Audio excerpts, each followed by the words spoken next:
Hey guys, welcome back to my channel. If you're new here, my name is Rebecca and I want to introduce you to the newest member of the Barrett clan. This is Sir Barrett and we adopted him not too long ago. Actually, he ended up on our doorstep and we took him to the shelter to give the owner an opportunity to come claim him, and unfortunately and fortunately no one came to pick him up, so we decided to adopt him and he is become my new lap child.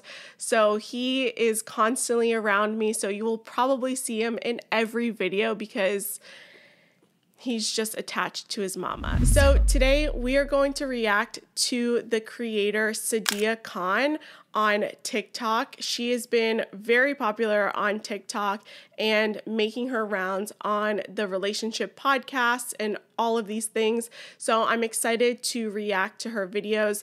Both of these videos kind of go hand in hand, and that is why I wanted to discuss that in this video. So if you guys are excited, make sure to give it a big thumbs up, subscribe down below, and let's get into it. There's no perks of being a good woman in this day and age. There's no market for it. You be a woman that doesn't show her body, isn't out in the club, doesn't get drunk, doesn't do this, doesn't dance, doesn't do all of these things. There isn't. Your inbox is like, you know, what is that thing that? Tumbleweed. That's it. Yeah. That's what your inbox will look like. You take one selfie with your chest out, with your ass out, someone's buying you a ticket to come out. Now tell me what is going to appeal to women and do more.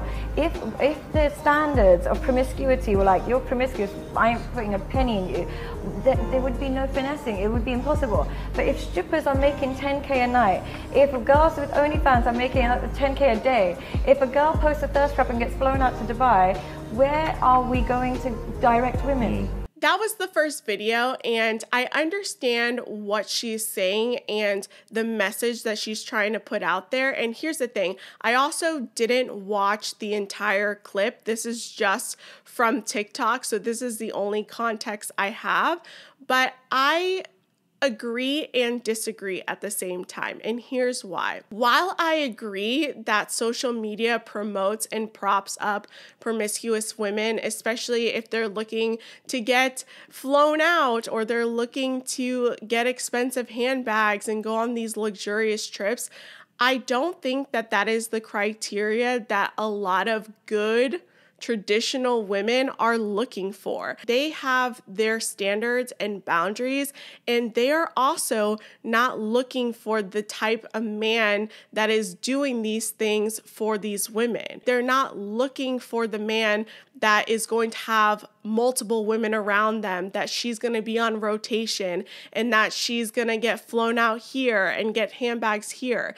And yes, while it is enticing for younger women in their 20s to look to this lifestyle, a lot of good women and traditional-minded women already have that understanding, and they know from a very young age that they're not interested in that, and that is not going to fulfill them, and that is not what brings them value. And to be honest, if you look at a lot of these dating podcasts or these shows like Whatever, Fresh and Fit, and Just Pearly Things, the good woman or the good girls, they get all the praise and acknowledgement in the comments or in the live chat. On the other hand, you have the promiscuous woman that's being shamed or that's being called out all of these names.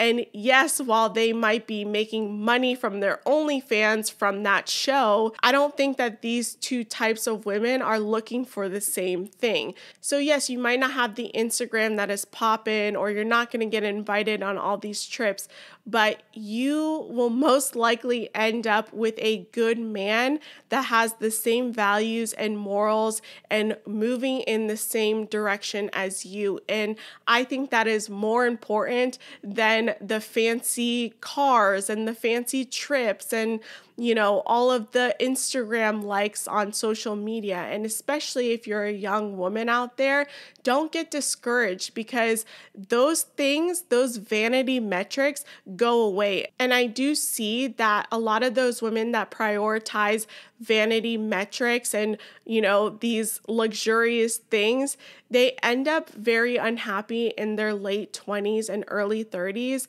when men are just not as interested in them as they used to be in their early 20s, and they have a harder time coming to terms with their life decisions and how they got there and moving forward their dating perspectives. So be encouraged that if you stick to your guns and that you have your values and morals set, that you will find someone that aligns with that because you prioritize your values and morals early on in your 20s. Let's watch the next video. Men reward promiscuity, they reward toxicity, they reward non-traditional values, but then they claim they want a good woman. And then you're like, this is strange. What do they actually, what they're saying and what they're doing is different. Look at what they're saying. They want good traditional women, but look at what they're investing in. They're investing in the woman with her entire body out, and the other things men will say is, I want a natural woman, no makeup. But you see who they're following on Instagram. It's nothing but surgeries, fillers, this, that, and the other.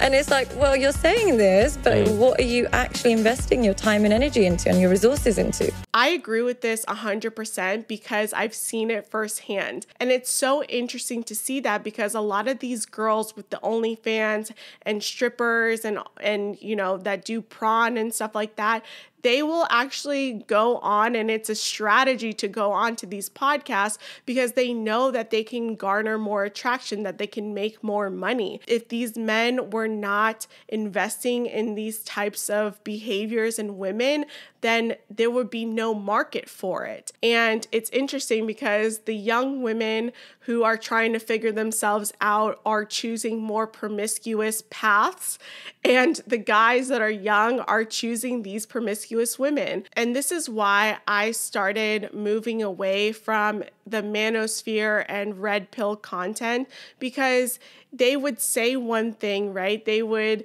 say to these women, oh yeah, I want a traditional woman. I want a woman that doesn't put herself out there on the internet. Yet these same guys are paying for OnlyFans and, you know, watching all of this prawn and liking girls on Instagram with fillers and boob jobs and all this other stuff. And it just didn't make any sense to me. If you want a traditional minded woman as a man, you should be getting off of the internet and going into the real world, because that is where these traditional women are. They're not on these podcasts. They're not on social media. They're not in these spaces. They're out there in the real world at the supermarket, at Target, at Marshall's. That's where they are. They're at the Starbucks studying for their exam. They're at the beach hanging out with their friends. They're not putting themselves out there in a way that they're trying to garner attention. We live in this like online space where we think that everything is exactly what we see online.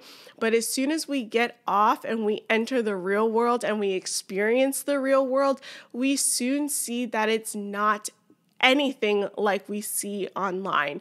Yes, there are pockets and areas where those promiscuous women are, or these promiscuous men are, but for the most part, in the real world where real people live, it's not like that. And people are not asking the same questions that they're asking on these podcasts. Let's hop off social media and enter the real world where normal people are and where relationships can actually begin by having conversation with one another. So that's all I have to say about that. Let me know what you guys think down in the comments below. Was I off? Was I right? I'm so interested in hearing what you guys have to say. And if you guys like this video, make sure to give it a big thumbs up, subscribe down below, and I'll see you in my next one. Bye, guys.